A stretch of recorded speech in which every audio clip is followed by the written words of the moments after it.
Hello, good evening, everyone. Today I'm going to show you guys what I have done for my what I call 3 days. So recently I just play around with Rust language. If you even know about the Rust language, so Rust programming language, these kind of things.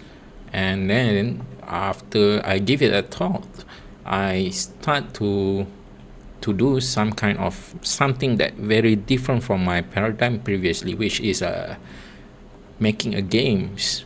I was coming from software engineering, and before I was starting with the software engineering, I technically graduate from AI course, and now just to give it a kill of my freedom, free timeline, something like that. So I start to play around with the Rust language, making a lot of games. Not exactly a lot, it's just a first game actually. I named the games as a Nusantara. This game is replication of how you're going to survive in Nusantara tropical forest. Is it a tropical forest? Not really sure.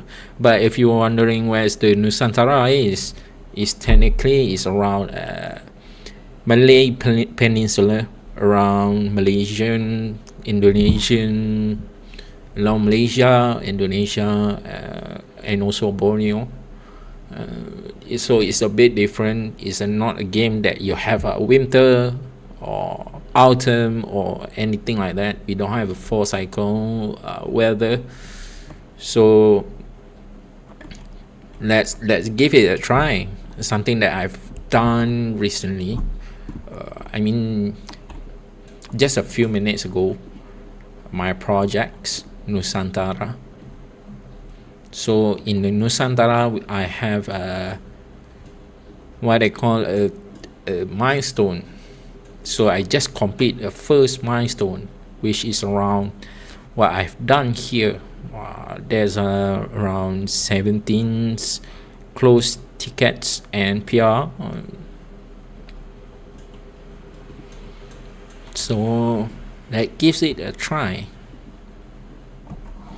How do we going to start it? I already in the my programming directory, so I just going to run the game. Cargo run dash release. The reason why I'm running with the release command is because, let's say if I try to run using a cargo run only, it will totally lagging. So I just do the release so it will not lag. So here we are. I'm going to pause my game a bit using a space bar. So in this game, actually you have two people. Right now it doesn't have any gender, just wandering around the maps. If you're wondering how big the map is, the map is quite big. You can see there's a tiny white dot here, which is represent humans. And then if you press WASD, which is navigating around the map, down, left, right, up, and then it's quite a big map.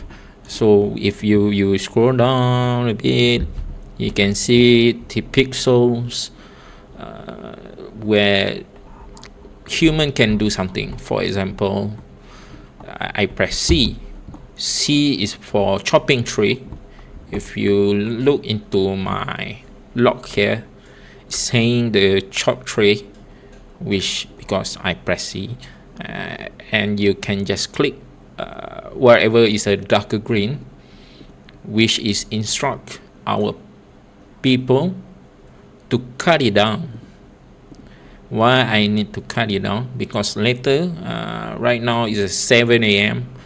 Later in around 6 p.m., around 18 o'clock, they will going to sleep. So when they going to sleep, you have a campfire, right? So in the campfire, you will require the full. So the full is the woods.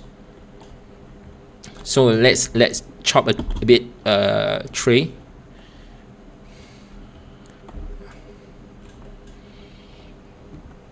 Okay, in this game it might be slow, but technically I have put 1 to 3 as game speed, which is 2. They're going to be a bit speed up, and if I click 3, it's going to be much more faster with speed up. So you can see here we have blue bar over here.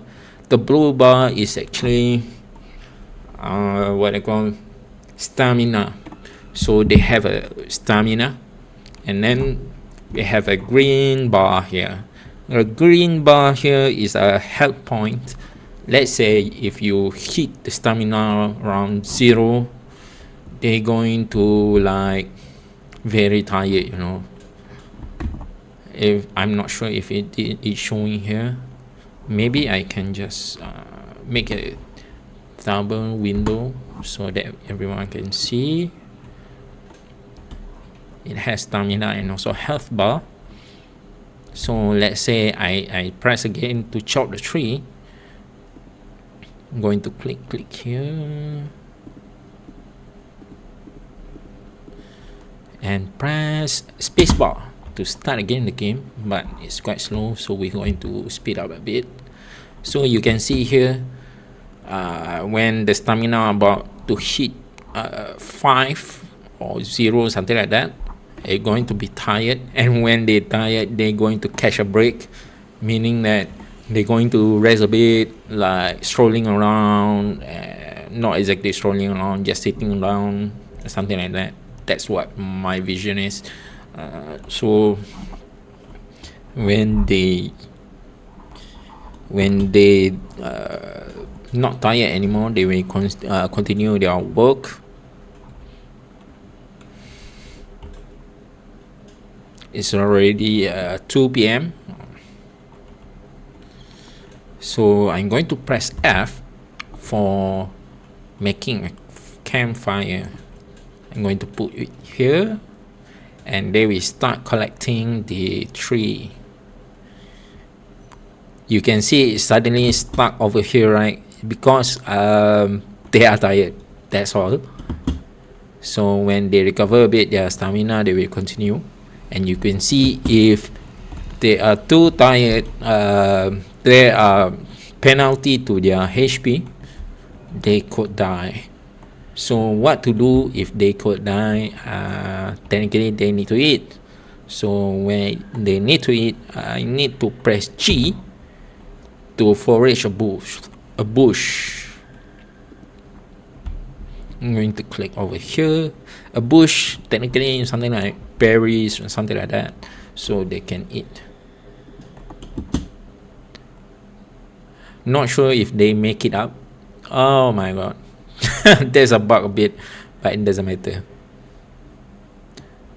Come on. Right.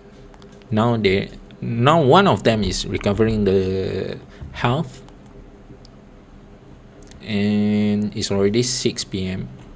I'm not really sure. Okay, I'm going to pause a bit. I'm not really sure how the other country doing it, but in Malaysia it's quite simple. We technically going to stop working around 6 p.m. and go back to house around 7 p.m. something like that. In between time, we might do some kind of activities like having a dinner or playing football or something like that. So for this one, let's say someone's stranded. I mean, it's like a very old time, you know, like they don't have football, then they don't have any TV or something like that. So technically around 6 p.m. It's not dark yet, but it's almost there. So it's almost what they call daybreak, you know. So every time everyone will going back to their home. And that's about it. And let's say the camp is dying. When it changed the color here, it means like the food almost finished or running out.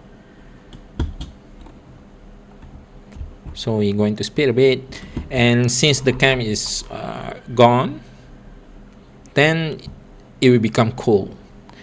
When cold, they will consume their health. Oops, someone died. So it might not using their stamina, but they still consuming their health if there's a cold. And poop. Oh no, people die. Game over. And that's about it from my Devlog today. And thank you for watching.